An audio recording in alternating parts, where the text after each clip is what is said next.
In this video, we're going to be going over parts of the brain. So here, we have a full brain and then a half a brain.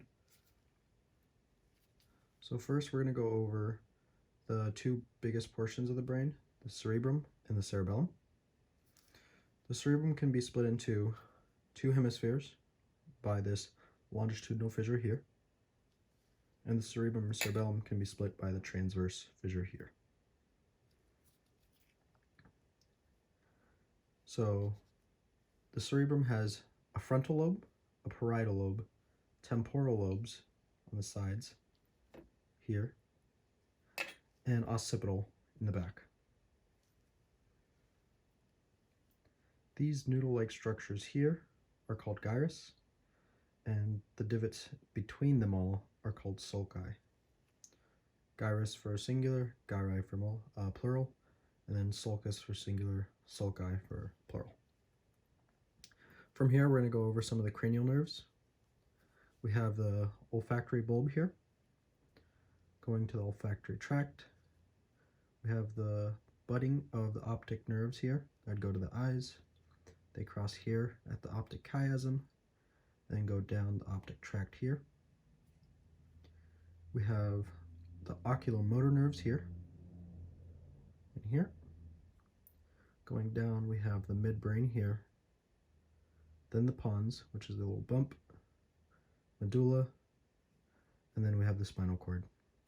Spinal cord also has an opening here called the central canal.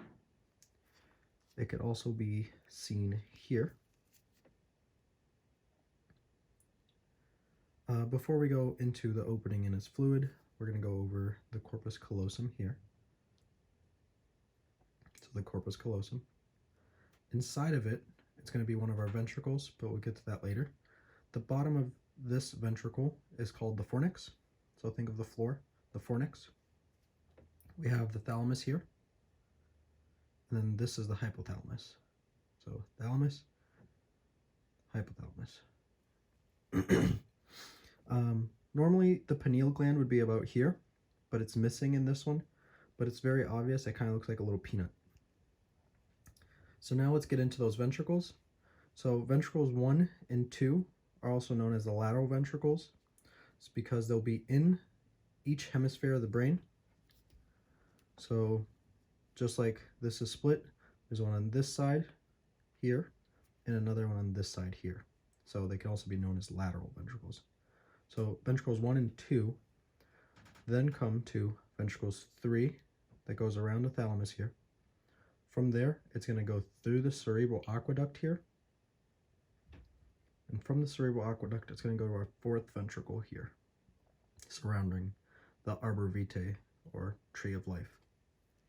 So again, lateral ventricles, or ventricles 1 and 2, ventricle 3, cerebral aqueduct, ventricle 4, then it goes into the central canal. And then we got the midbrain, pons, medulla, spinal cord, thalamus, hypothalamus, corpus callosum, fornix, arbor vitae, cerebellum, cerebrum, parietal lobe, occipital lobe, temporal lobe, frontal lobe, longitudinal fissure, transverse fissure. And then for some cranial nerves, we got olfactory bulb, olfactory tract, optic nerve, optic chiasm, optic tract, and then the oculomotor nerves. And that's it.